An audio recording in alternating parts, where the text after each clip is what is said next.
Welcome back to the channel. Thank you for clicking on the video. This is another review for the Encore Season 1, Episode 2, Time to Be Queen. I know that it's been a whole long week since the last time I have uploaded a little bit of content. Last week was very, very, very busy. We had a whole Juneteenth soiree over here in the house. The same house that I showed you guys that needs all type of repairs and renovations. Yeah, we were gonna have the party when we initially threw out invitations and all of that. The house was fine and it was not in disarray. It was not under construction, none of that. Then it happened. And so I thought, okay, well, whatever. I didn't want folks trucking in and out of my house anyway. And I planned for it to be outside. Okay, that's cool too. The day of the party, of course, which was Saturday, it was raining. It rained from the start of the day to the end of the day, into the next day. It rained, it rained, it rained. Me and my husband was just standing at the window, babysitting the window, hoping and praying that the rain would go away. That didn't happen. And so we had to revamp things and we had the party inside. My party decorator, Lacey, came over with her friend, Sunny. I think that's her name. I don't want to get that wrong. I'm terrible with names. But they came over and they decorated the room very nicely. I'm sure, you know, because the room was so decorated so nicely, hopefully all of the stuff around, you know, wasn't a complete eyesore. So that's an update. We are still waiting. We're still waiting on them to start renovations. You already know how that goes. The insurance company back and forth with the renovation team. All of that. It's all a bunch of bullshit. Just come fix my house. Anyway, let's get into the review.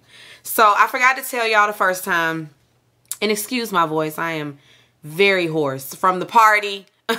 From, you know, the week that I've had, yeah, voice gone. Voice completely gone.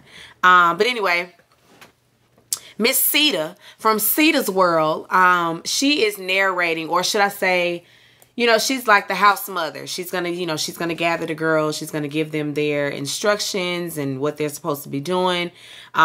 She gives them their little play-by-play.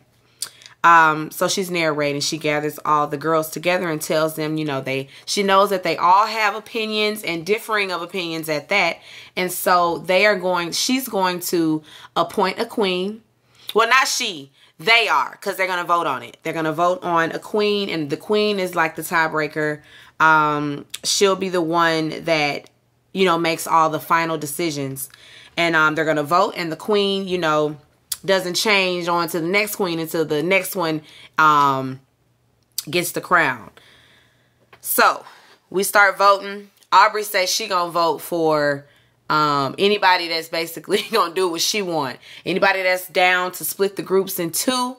Aubrey is, because this right here, Aubrey, that's who she's, you know, they have her vote. If they are down to be divisive, as Keely said, then she, you know, she's gonna vote for them. Everybody votes or whatever. And after they vote, Shamari will count the votes. So Shamari pulls them all in, you know, to count out the votes in front of the group. And Pamela wins. So, and I kind of figured everybody would vote for her. Either her or one of the twins. Not both of the twins, but one of the twins. Either, I want to say Fallon is the more like assertive one, or it might be Felicia. Felicia, I think, is the one that's more assertive. You know, like the one that's more about the business. But anyway, Pamela wins. And Aubrey, I think she thought she was going to win. Because she got a few votes. And girl, that's what you thought. That's what you thought. They give her the crown or whatever and then hand her the queen handbook. The queen has the power to decide roles in the group, settle disputes, and holds court whenever necessary. The objective is to record an album and prepare a live performance. And they must feature all members of the group on at least 3 of the songs that they perform. So that's not so bad. They actually could split it in two and only come together for them 3 songs that they have to do. The next morning, the ladies, you know, they head to the studio. Cosign and Elijah are waiting for them. They want to record an entire song today, like finish it all up, like wrap it up, put all the bells and whistles on it and everything. They want to complete a song by the end of the day. Of course, Fallon and Felicia, you know, they're not here. They're not here for the whole everybody gonna sing, you know, but I mean, it is what it is. Y'all ain't make the rules. Y'all got to follow the rules though, or y'all don't, you know, can come on back to Atlanta or LA, wherever y'all live. Yeah. So Nivea, she goes in the booth first. And you know, she gets in there and does her thing. I'm trying to remember the melody. I'm giving away all of my love to you. I'm giving away all of my love to you. And I'm rusty because I'm hoarse, but y'all get the gist. Everybody goes in. Fallon and Felicia go in. Shamari goes in. They do good. Aubrey goes in. And, oh, baby, no.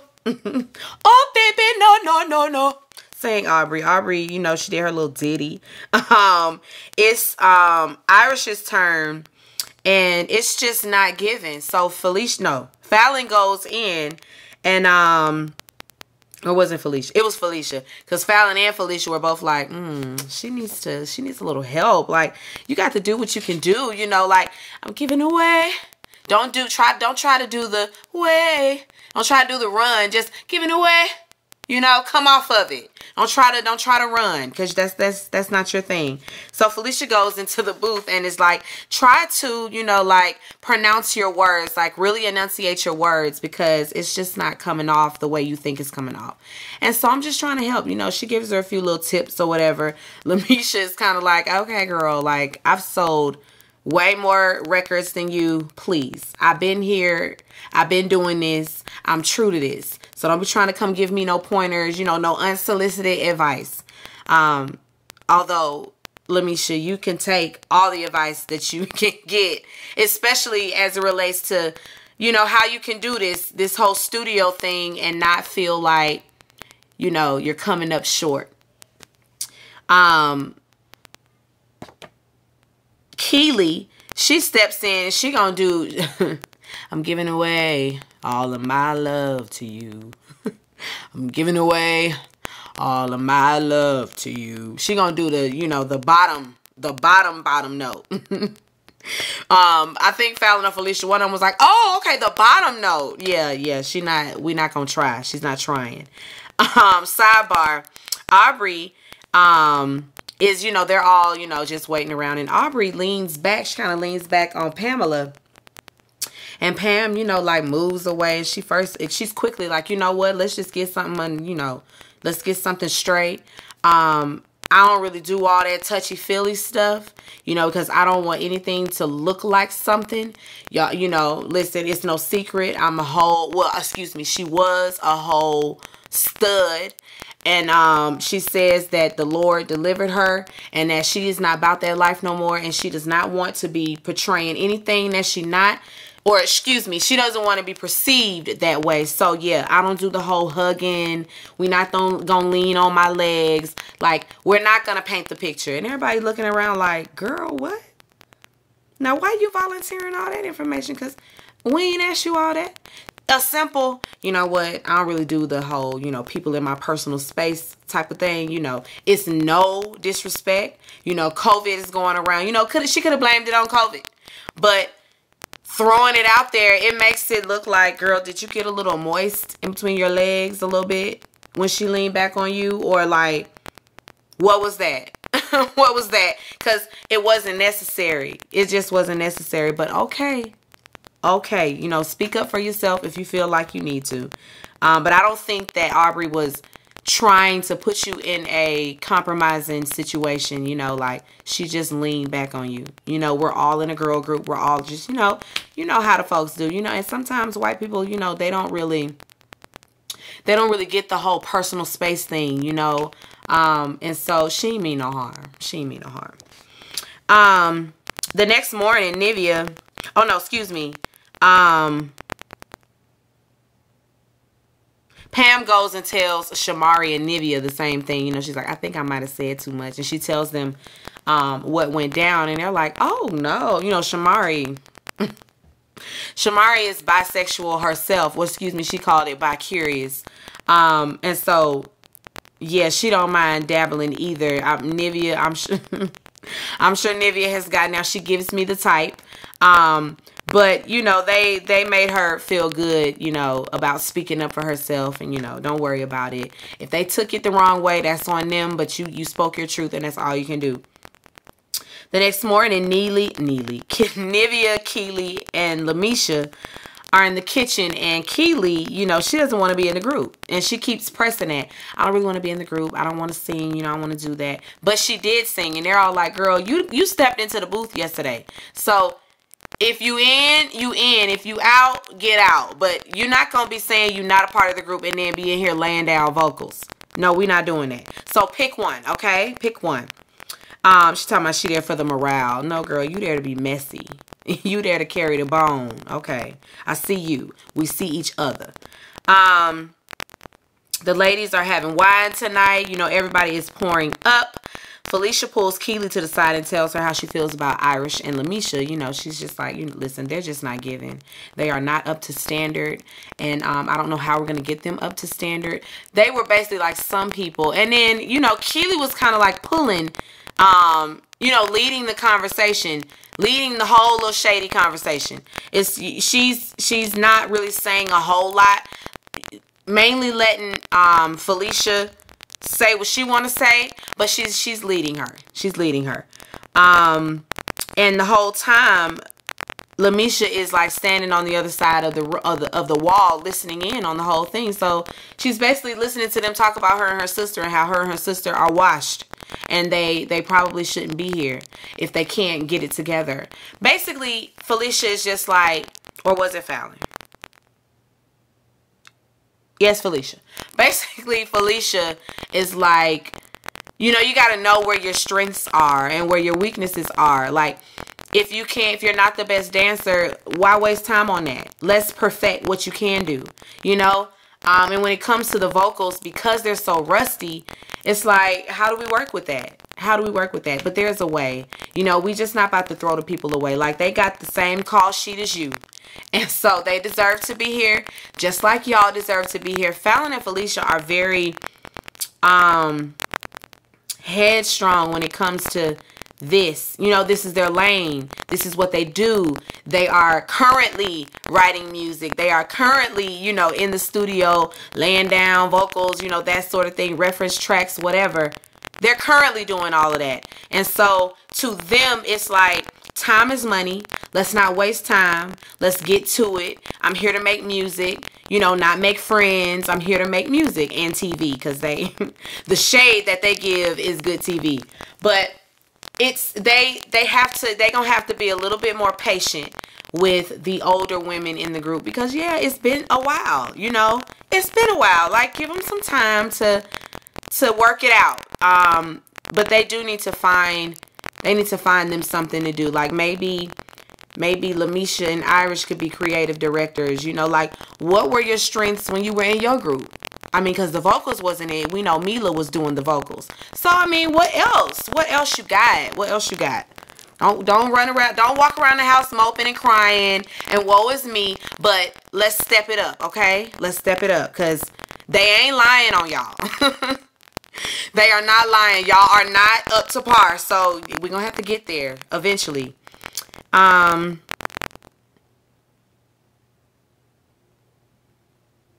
Lamisha goes and tells, like I said, she was crying. She went and told Nivea, Shamari, and Pam what happened. And, you know, they're like, oh, no, why would they say that? It's time for court. It is time for the Queen's Court. Let's gather everyone. Because she want to leave. She talking about she going to leave. She don't want to work with people who don't want to work with her. So she's prepared to, you know, straight up leave. But of course the ladies convince her, you know, that she shouldn't leave. That's not the right move. Pam goes to the kitchen and gets the other ladies. It's time to hold court. Let's go on in here and get it done.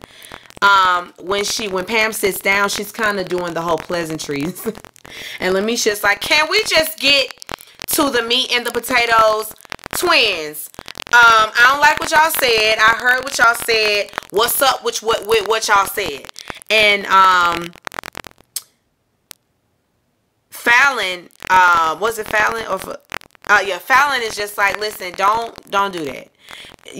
Don't be calling out twins, you know, I guess because all their life when one do something, they both in trouble, you know, they both get drug in when it's only one of them. And she's like, take your grievances up with her, because I ain't said nothing about y'all. I ain't in it. Leave me out of it. Thank you very much. And then Lamesha and Fallon have a back and forth, you know, about what was said. Really, you know, Fallon isn't backing down on what she said. Like, she's not standing down. It's like, I very much said what I said, and this is why I said it. It is what it is, girl. I mean, y'all do need to, you know, figure out your lane. It didn't come off very nice, you know. It's very mean, it's very ageist, you know, of them, the way that they are approaching this situation. Because like Lamesha said, what am I supposed to do? Just leave? Just throw in the towel just because y'all don't think that we're ready now? Like, we can get ready. They probably should be the creative directors around here instead of the talent. You know, like, let's establish who's the talented ones. And then let's figure out what we can do, you know, with everybody else. Maybe if they got a song where, you know, they can do a little sit down on a little stool, you know, stool it. That's easy. You know, everybody can sit down on the stool and get your rock on, you know, or a little mic routine, you know, around the mic. Get y'all in one of those around the mic. You know, y'all got to accommodate Lamesha and Irish. We're not just going to throw them out, because 702 was the shit, okay? I was listening to them the other day. 702 was the shit, and so was Total. So what we not gonna do is act like they not, you know, legendary, and like they haven't contributed something to, you know, R&B and hip-hop, because they have. Especially Total. Now, I 702, I like their singles, you know. I like Where My Girl's At. I like Gotta Leave. Now, Gotta Leave. Now, I'll run that one on repeat. That's my shit, okay? Gotta Leave is a good one. Stilo. We love Stilo. That's a good one. I Still Love You. You know, they got some songs. But Total, I was a heavy Total fan back in the day. Like, I love me some Total and still will, you know, ride out on a Total song. So, yeah, don't get old girls too much. And they're not even old. They just, you know, seasoned, well-versed. You know, let's say that. They're well-versed in this. We're going to stop, you know, painting the picture like they're too old and washed up to do anything, because not true. Not true. I will say, I would like to see a male version of this. I know Cisco and them got to be in the number. Y'all can throw Jagged Edge in the house.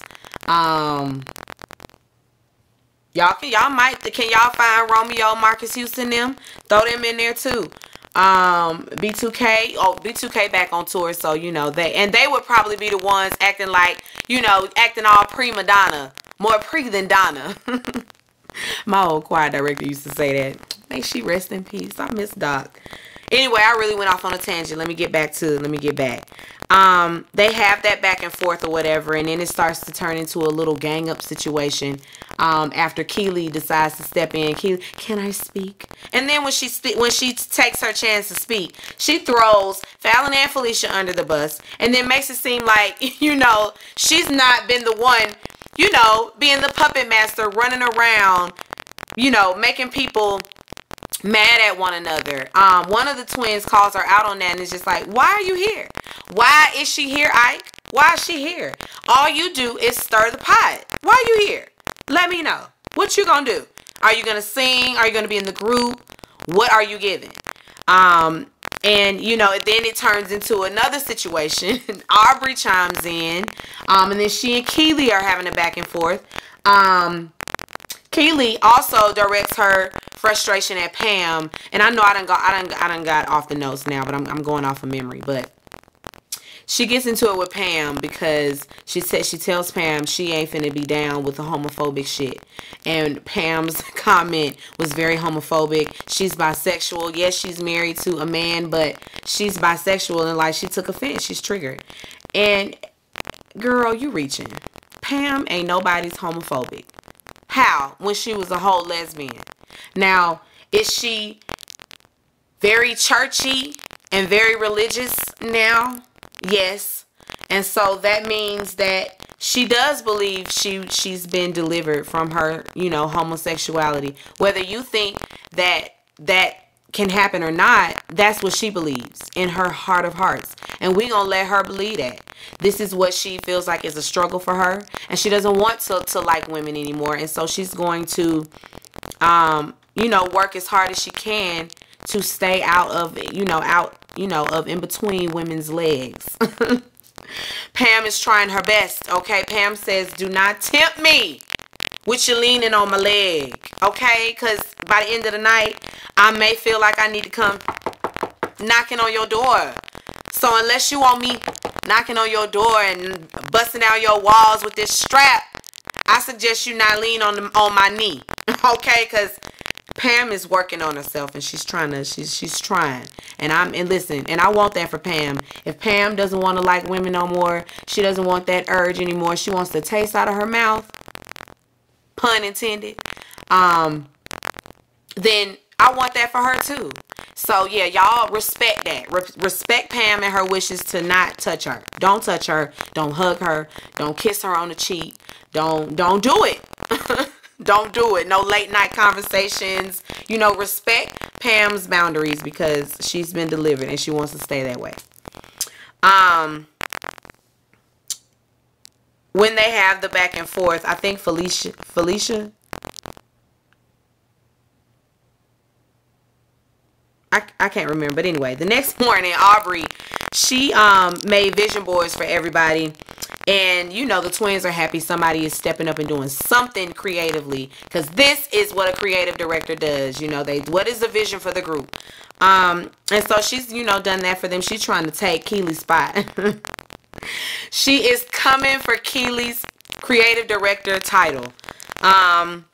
And the ladies, you know, she gathers the ladies and she, you know, gets them together and shares with the rest of the class what she's come up with. And she wants the ladies to, you know, find their lane within the group, you know, so that nobody feels uncomfortable. The ladies are impressed with it. Everybody else is like, oh, good idea. That is a great idea. I love it. I'm here for it. Keely, on the other hand, is like, she's very salty. Very pressed, you know, that somebody else is trying, you know, coming in there trying to take over. But everybody else is impressed. You know, they're like, everybody else is like, oh, really? Why are you here? Why are you here? I don't understand why you're here. You're right. You know what? You're right. You shouldn't be here. It turns into a whole trickling down effect. And now everybody is kind of ganging up on Keely like, well, girl, you know what? Now that you mentioned it, why are you here? What's the point? What you got to do? What are you going to do? What have you done? You know, all these questions everybody is throwing at Keely, and she's adamant, you know, about not being in the group. Felicia steps in like, we're not gonna gang up on her. It's, you know, turned into a whole gang war situation, and we're not doing that. This is supposed to be about women's empowerment. You know, we're here to work together as a collective, you know, peace. We want peace up in here. We're not doing that. Keely starts crying. She's confused. I'm confused because y'all was just cussing each other out. You just called her a fake bitch. So what?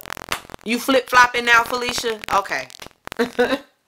Anyway, Keely says, you know, I just don't understand. I don't get it. I just don't know what to do. I don't know what to do. And here I was. I thought I was going to like Keely. Not so. Not so. That was where it ended out with Keely crying and carrying on. I mean, the ugly cry. That was BET Presents The Encore. I hate it. I really hate that title. I really hate that long ass title, BET Presents The Encore. No, we shortening it. The Encore. Encore if you're nasty. Anyway, be sure to rate, comment, and subscribe to the channel. It's Call Me Busby, and I'll chat with you later. Peace out.